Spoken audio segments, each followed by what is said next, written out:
তবলিগ জামাতের বিভক্তির পর দুইটা পক্ষ হয়ে গেছে না? আপনারা মনে করি দোনো পক্ষ সঠিক রাস্তায়? দোনো পক্ষ সঠিক রাস্তা না। মৌলানা সাদ সাহেবের অনুসারীরা সঠিক রাস্তায় নাই। মৌলানা সাদ সাহেব এখনো দৈনিক এই যে 14 তারিখ, আজকে কত তারিখ? 16। এই 14 তারিখের বয়ান আমার কাছে আছে, 14 তারিখের বয়ান। বেচারা যখনই কোনো ইজতেমাতে বয়ান করে বা নিজামুদ্দিন মেম্বার বয়ান করে, অফিসের হেদায়ত বা রওয়ানিগির হেদায়ত বয়ান করা শুরু করলেই বেচারা কোনো নতুন হাদিস বানায় ফেলে, নতুবা একটা হাদিসের বিকৃতি ঘটায়, হ্যাঁ, নতুবা কোনো আয়াতের মধ্যে বিকৃতি ঘটায়, নতুবা কোনো বেদাতকে সুন্নত আখ্যা দেয়, হ্যাঁ, নতুন নতুন বিষয় আবিষ্কার করে ওটাকে সুন্নত নাম দেয়। কোনো না কোনো গন্ডগোল করে এই বয়ানের মধ্যে। কোনো ধরনের আগাগোড়া পুরো বয়ান সঠিক এরকম বয়ান আছে, কিন্তু সংখ্যা কম। কিন্তু সাধারণত বয়ানের মধ্যে গড়বড় করবেই, কিন্তু এটা কে বুঝবে? কে বুঝবে? এক এতাতি ভাই, সাতপন্থী ভাই একজন আমাকে বলেছিল, আমরা তো ওখানে ঘুরে আসছি, কোনো সমস্যা নেই, কোনো সমস্যা নেই। কারণ আপনারা এখানে কি মেডিকেল সায়েন্সের কেউ আছেন নাকি? ডাক্তার? হ্যাঁ, কম, মানে এখানে কম, এখানে কিছু আছে কম, কিন্তু আছে তারা মেডিকেল সায়েন্স পড়েন না। ওরা আমার একটু দেখেন তো ভালো করে, ধরেন আমার শিরা দেখেন, নতুবা আমাকে দেখে পর্যবেক্ষণ করে বলেন, কোনো সমস্যা দেখেন নাকি আমার মধ্যে? চিন্তা করেন। তো বলে যে আমরা তো নেতামন্ত্রী ঘুরে আসছি, কোনো সমস্যা নেই। আর সমস্যা আছে কিনা তুমি বুঝবো থেকে? এই যে নিজে পণ্ডিত ছেড়ে গেলা, এটা তো অনধিকার চর্চা। প্রিয় দর্শক, আসসালামু আলাইকুম। আপনারা এতক্ষণ যার কথা শুনলেন তিনি এদেশের একজন বরেণ্য আলেম, ফকিহ, মাওলানা আব্দুল মালেক সাহেব। তার ইলম ও যোগ্যতার প্রতি আমাদের পূর্ণ শ্রদ্ধা আছে। কিন্তু সমস্যা হলো, যখন সম্মানের আসনে থাকা কোনো ব্যক্তি ইলমের লেবাস পরে এমন কথা বলেন যা সাধারণ যুক্তিতেও টেকে না, তখন চুপ থাকাটা সত্যের অপলাপ। আজকের ভিডিওতে আমরা দেখব কিভাবে আমরা ডাক্তার, আপনারা রোগী, এই থিওরি ব্যবহার করে হাজার হাজার মানুষকে অন্ধ অনুসারী বানানো হচ্ছে। দেখব কিভাবে কোনো প্রমাণ ছাড়াই একজন বিশ্ববরেণ্য দায়ীর বিরুদ্ধে মিথ্যা অপবাদ দেওয়া হচ্ছে, এবং আমরা কিছু হাস্যকর কিন্তু কঠিন যুক্তির মাধ্যমে প্রমাণ করব কেন এই ব্রেইন ওয়াশ থিওরি অসার। যদি আপনি সত্যসন্ধানী হন তবে এই ভিডিওটি আপনার জন্য, আর যদি অন্ধ ভক্ত হন তবে দয়া করে ডিসলাইক বাটনটি এখনই খুঁজে বের করুন, কারণ পরবর্তী 10 মিনিট আপনার জন্য খুব অস্বস্তিকর হতে যাচ্ছে। ভিডিওর শুরুতেই মাওলানা সাহেব মাওলানা সাদ কান্ধেলভির অনুসারীদের একটি বিশেষ নাম দিয়েছেন, এতাতি, খুব তাচ্ছিল্যের সাথে। অথচ আমরা জানি এতাতি শব্দটি এসেছে আরবি ইতাআত বা আনুগত্য থেকে। পবিত্র কুরআনে আল্লাহ সুবহানাহু ওয়া তাআলা মুমিনদের স্পষ্টভাবে সতর্ক করে দিয়েছেন যে তোমরা একে অপরকে মন্দ নামে ডেকো না। সূরা হুজুরাতের আয়াত 11। অথচ আজ যারা আমিরের আনুগত্য করছেন তাদেরকে তাচ্ছিল্য করে বলা হচ্ছে এটা আতি। শব্দটি এমনভাবে ব্যবহার করা হচ্ছে যেন আনুগত্য করাটা মস্ত বড় অপরাধ। আচ্ছা, তর্কের খাতিরে যদি ধরেই নিই যে আনুগত্যকারীরা ভুল, তাহলে যারা আমিরের আনুগত্য ছেড়ে নিজেদের মন গড়া মতবাদের ওপর চলছেন তাদেরকে আমরা কি বলবো? ইসলামী পরিভাষায় কি তাদের বাগী বা বিদ্রোহী বলা উচিত, নাকি নফসপন্থী বা খেয়াল খুশির অনুসারী তথা শয়তানের অনুসারী বলা উচিত? দয়া করে আপনারা উত্তেজিত হবেন না, আমি যৌক্তিক কথা বলছি। কিন্তু বাস্তবতা কি? আপনারা কি কখনো শুনেছেন মাওলানা সাদ সাহেবের অনুসারী কোনো আলেম অপর পক্ষকে তথা মাওলানা জুবায়ের সাহেবের অনুসারীদের ব্যঙ্গ করে বাগী বা বিদ্রোহী, নফসপন্থী কিংবা শয়তানের অনুসারী বলেছেন? আমি কখনো শুনিনি, বরং উল্টোটা শুনেছি তারা অপর পক্ষকে মুহিব্বিন বা শুভাকাঙ্ক্ষী বা বন্ধু বলে সম্বোধন করেন, যা অত্যন্ত সম্মানজনক একটি উপাধি। সাধারণ মানুষ যদি পার্থক্য বোঝাতে কেবল সাদপন্থী বা জুবায়েরপন্থী বলতো, তবে বিষয়টি স্বাভাবিক মতভেদ হিসাবে মেনে নেওয়া যেত। কিন্তু যখন দেখি জুব্বা পাগড়ি পরিহিত একজন আলেমের মুখ থেকে এতাআতি, সাদিয়ানি কিংবা চরম জঘন্যভাবে কাদিয়ানির মতো আপত্তিকর ট্যাগ বেরোচ্ছে, তখন বিষয়টি আর মতভেদ থাকে না, তা চরম লজ্জার কারণ হয়ে দাঁড়ায়। একটু চিন্তা করুন, রাজনৈতিক নেতারা প্রতিপক্ষকে ঘায়েল করতে বিভিন্ন ট্যাগ বা লেবেল ব্যবহার করেন, এটা তাদের রাজনীতির অংশ। কিন্তু যখন ওয়ারিসুল আম্বিয়া বা আলেমরা ধর্মীয় পরিভাষাকেই ব্যঙ্গবিদ্রুপের হাতিয়ার বানান এবং প্রতিপক্ষকে ঘায়েল করতে রাজনৈতিক নোংরামি অবলম্বন করেন, তখন বুঝতে বাকি থাকে না, এখানে আর যাই থাক দ্বীনের ফিকির বা ইখলাস নেই, আছে কেবল দলাদলি আর অহংকারবোধ। মাওলানা আব্দুল মালেক সাহেব বললেন, মাওলানা সাদ সাহেব নাকি বয়ান শুরু করলেই নতুন হাদিস বানান, আয়াত বিকৃত করেন, বিদাতকে সুন্নাত বলেন। কি ভয়ঙ্কর অভিযোগ! ইসলামে কাউকে মিথ্যা অপবাদ দেওয়া বা তোহমত দেওয়া কবিরা গুনাহ। তিনি ভিডিওতে জোর দিয়ে বললেন, আমার কাছে 14 তারিখের বয়ান আছে। আচ্ছা হুজুর, আপনার কাছে অডিও আছে, তো আপনি পুরো ভিডিওতে সেই অডিওর 10 সেকেন্ড কেন শোনালেন না? আপনি শোনালেন না কেন যে এই দেখুন সাদ সাহেব এখানে ভুল আয়াত পড়েছেন? আপনি বললেন আর হাজার হাজার ছাত্র বিশ্বাস করে নিল। একেই বলে অন্ধভক্তি। আজ সোশ্যাল মিডিয়ার যুগ। মাওলানা সাদ সাহেবের হাজার হাজার বয়ান অনলাইনে আছে। বিশ্বের বড় বড় আরবি বিশারদ ও মুফতিরা তা শুনছেন। তারা কেউ ভুল পেলেন না, শুধু আপনারাই পেলেন, আর সেই ভুলের কোনো ক্লিপও দেখালেন না। বিষয়টি খুবই আশ্চর্যজনক। এটা অনেকটা এমন, আদালতে বিচারক বললেন, আমার কাছে চুরির ভিডিও ফুটে যাচ্ছে, কিন্তু আমি দেখাবো না। আমি বলছি সে চোর, সুতরাং তাকে জেল দাও। এমন বিচারককে আপনি কি বলবেন? ন্যায়পরায়ণ নাকি স্বৈরাচারী? সবচেয়ে মজার এবং বিপজ্জনক অংশ হল তার মেডিকেল সায়েন্সের উদাহরণ। তিনি এই উদাহরণের মাধ্যমে যেন এটাই বুঝাতে চাইলেন যে আপনারা ডাক্তার না। তাই আমার অর্থাৎ আলেমের ভুল ধরার যোগ্যতা আপনাদের নেই। আমরা যা বলবো চোখ বন্ধ করে সেটাই গিলতে হবে। আসুন এই যুক্তিটা একটু সাধারণ মানুষের চশমা দিয়ে দেখি। মনে করুন আপনি বিমানে বসে আছেন। পাইলট বিমানটিকে সোজা একটি পাহাড়ের দিকে নিয়ে যাচ্ছেন। যাত্রীরা চিৎকার করছে, পাইলট সাহেব, সামনে পাহাড়, ক্র্যাশ করব। পাইলট মাইকে বললেন, চুপ করো মূর্খের দল, আমি ৩০ বছরের অভিজ্ঞ পাইলট, তোমরা বিমান চালানো বোঝো? আমি যখন বলছি ওটা পাহাড় না, ওটা মেঘ, তখন ওটা মেঘই। বসে থাকো মরার জন্য।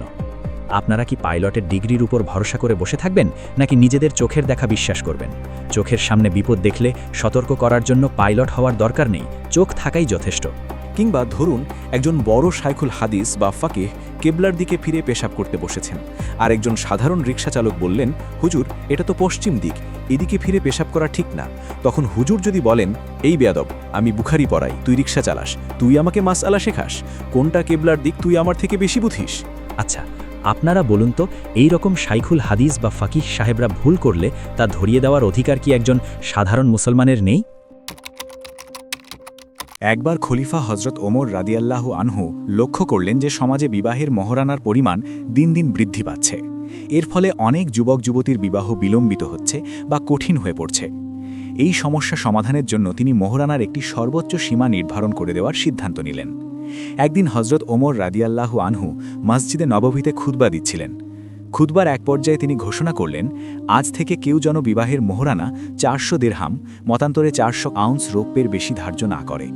যদি কেউ এর বেশি নির্ধারণ করে, তবে অতিরিক্ত অংশ আমি রাষ্ট্রীয় কোষাগারে বাইতুল মালে জমা করে নেব। ওমর রাদিয়াল্লাহু আনহু এর এই ঘোষণার পরপরই মসজিদের এক কোণ থেকে একজন সাধারণ মহিলা, কারো মতে তিনি ছিলেন কুরাইশ বংশের এক বৃদ্ধা নারী, দাঁড়িয়ে গেলেন। তিনি নির্ভয়ের খলিফাকে উদ্দেশ্য করে বললেন, হে আমিরুল মোমিনিন, আপনি এই নিষেধাজ্ঞা জারি করার কে? আল্লাহ তো আমাদের এই অধিকার দিয়েছেন, আপনি তা কেড়ে নিতে পারেন না।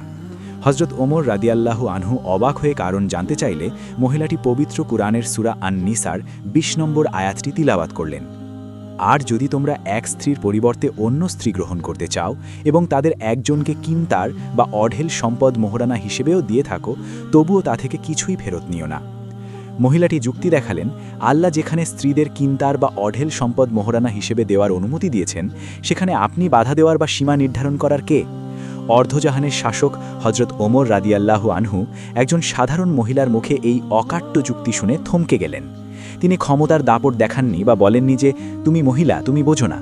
বরং তিনি তৎক্ষণাৎ নিজের ভুল স্বীকার করলেন এবং সবার সামনে বললেন, মহিলাটি সঠিক বলেছে আর ওমর ভুল করেছে।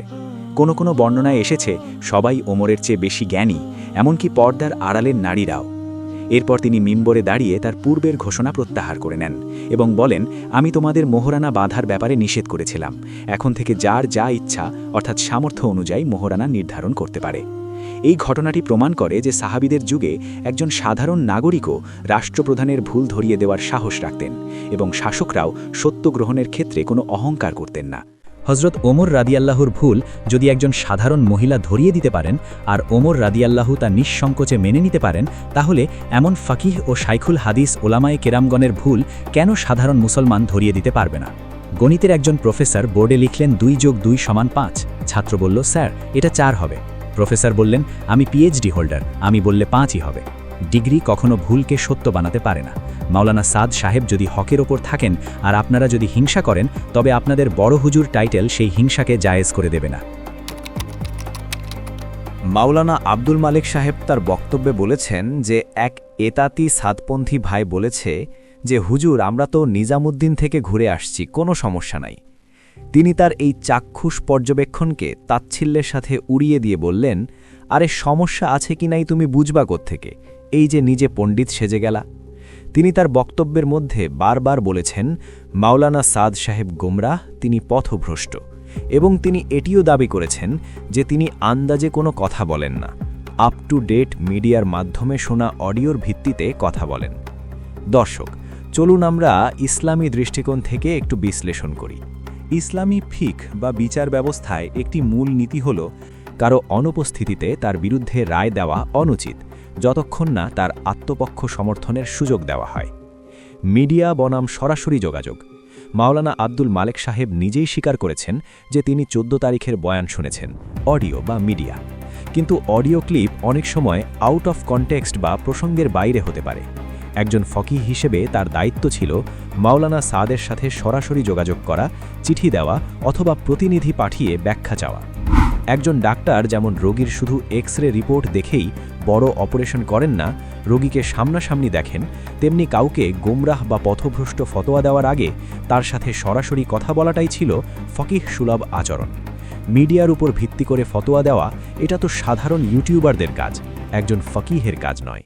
একজন সাধারণ মানুষ যখন নিজামুদ্দিনে গিয়ে দেখেন সেখানে নামাজ হচ্ছে, কোরআন তেলাওয়াত হচ্ছে, সুন্নতের পাবন্দি হচ্ছে, দাওয়াত ও তাবলিগের কাজ যথাযথভাবেই চলছে, মাওলানা সাদ সাহেবের ব্যাপারে কোনো প্রকার এশকাল নেই, তখন সেটাকে নিজে নিজে পণ্ডিত সেজে গেলা বলে উড়িয়ে দেওয়া এক ধরনের গ্যাস লাইটিং।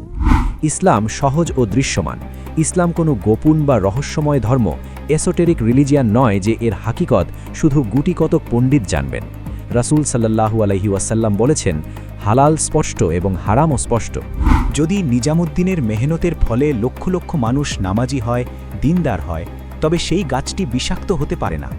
সাধারণ মানুষ এই ফল দেখেই বিচার করে। মাওলানা আব্দুল মালেক সাহেব এই বাস্তব বা এম্পেরিক্যাল এভিডেন্সকে কেবল তার থিওরি দিয়ে বাতিল করে দিতে পারেন না। এটি অস্বীকৃতিমূলক ভ্রান্তি বা ডিনায়াল অফ রিয়ালিটি। কাউকে গোমরাহ বলা মানে তাকে ইসলামের মূল স্রোত থেকে বের করে দেওয়া। এটি কোনো ছেলে খেলা নয়, সারি সতর্কতা। একজন মুসলিমকে কাফের বা গোমরাহ বলার আগে 100 বার ভাবতে বলা হয়েছে। যদি ওই ব্যক্তি গোমরাহ না হন, তবে ফতোয়া দাতার দিকেই তা ফিরে আসে। মাওলানা সাদ সাহেব যদি সত্যিই কোনো ব্যাখ্যা সাপেক্ষ কথা বলে থাকেন, তবে তাকে সংশোধন করার চেষ্টা না করে সরাসরি বর্জন করা এবং অন্যদের বর্জন করতে বলা এটি সংশোধন নয়, বরং ইন্তেকাম বা দলাদলির মানসিকতা। একজন ফাকিহ যখন বিচার করবেন, তখন তাকে দুই পক্ষের কথাই শুনতে হবে। তিনি মাওলানা সাদের ভুল ধরছেন, কিন্তু তার অনুসারীরা যে দ্বীনের বিশাল খেদমত আঞ্জাম দিচ্ছেন, তা কি তিনি একবারও স্বীকার করেছেন? বিচারের পাল্লা একদিকে ভারী করা কখনোই ইনসাফ হতে পারে না। তিনি যদি বলতেন সাদ সাহেবের এই কথাটি ভুল, তবে তার এই কাজগুলো ভালো, তাহলে বোঝা যেত তিনি নিরপেক্ষ। কিন্তু তার পুরো বক্তব্যই ছিল নেতিবাচক, যা প্রমাণ করে তার উদ্দেশ্য সত্য উদ্ঘাটন নয়, বরং প্রতিপক্ষকে ঘায়েল করা। দূর থেকে ঢিল ছোড়া সহজ, কিন্তু কাছে গিয়ে সত্য জানা কঠিন। মাওলানা আব্দুল মালেক সাহেব তার পাণ্ডিত্য দিয়ে সাধারণ মানুষকে ধমক দিতে পারেন, কিন্তু যুক্তির আদালতে তার এই প্রক্রিয়াটি দুর্বল। সরাসরি মুলাকাত বা বাহাস বা ডিবেট না করে, আত্মপক্ষ সমর্থনের সুযোগ না দিয়ে, শুধুমাত্র মিডিয়ার খণ্ডিত তথ্যের উপর ভিত্তি করে কাউকে গোমরাহ সাব্যস্ত করা একজন সাধারণ আলেম করতে পারেন, কিন্তু একজন ফাকিহ বা মুফতির কাছে এটা মোটেও কাম্য নয়। সাতপন্থীদের হেদায়েতদের গলত রাস্তায়, ভুল রাস্তায়, এটা বোঝার জন্য অনেক গভীর এলিমের দরকার নাই। এটা এমনি বুঝেন, যারা টঙ্গিতে মুসল্লিদেরকে জবা করে, ওদের অধিকার আছে তবলিগ করার।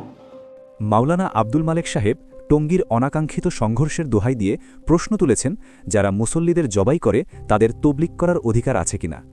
এই বক্তব্যটি আবেগী হতে পারে, কিন্তু যুক্তি ও ইনসাফের বিচারে এটি অত্যন্ত দুর্বল। টঙ্গীর ইজতেমা ময়দানে সংঘর্ষ ছিল দ্বিপাক্ষিক, সেখানে উভয় পক্ষের লোক আহত হয়েছেন, অথচ তিনি একপাক্ষিকভাবে সাতপন্থীদের জবাইকারী আখ্যা দিয়ে হাজার হাজার নিরপরাধ সাথীকেও অপরাধী বানাচ্ছেন। এটি দলীয় কর্মীর ভাষা। একপাক্ষিকভাবে দায় দিতে হলে সম্পূর্ণ দায়ভার তাদের উপরেই বর্তাবে, কেননা টঙ্গীর ময়দানের জবরদখল, বিভিন্ন উস্কানিমূলক বক্তব্য, তাবলিগি সাথীদের গাড়ি ভাঙচুর, এগুলো কারা করেছে তা সাধারণ জনগণ জানে। আমি এখানে সে বিষয়ে আলোচনা করছি না। এ সম্পর্কিত ভিডিও আমার চ্যানেলে দেয়া আছে, প্রয়োজনে দেখে নেবেন।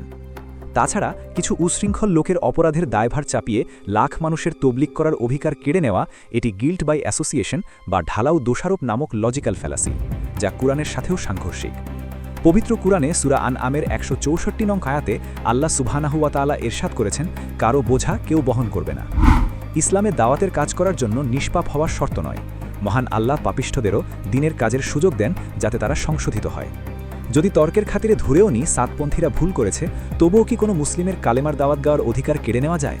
কুরআনের কোথায় আছে যে গুনাহগার ব্যক্তি সৎ কাজের আদেশ দিতে পারবে না? যিনি খুনের দোহাই দিয়ে তবলিগ বন্ধ করতে চাইছেন, তিনি কি জানেন না বর্তমানে দেশের হাজারো মসজিদ থেকে সাতপন্থীদের বের করে দেওয়া হচ্ছে, মারধর করা হচ্ছে? এই জুলমের বেলায় তিনি নীরব কেন? আবেগের বশবর্তী হয়ে ঢালাওভাবে তবলিগের অধিকার নেই বলাটা শরীয়ত এবং যুক্তি উভয় দিক থেকেই অগ্রহণযোগ্য। আল্লাহ আমাদের সত্যকে একপাক্ষিক চশমা খুলে দেখার তৌফিক দিন। আমিন।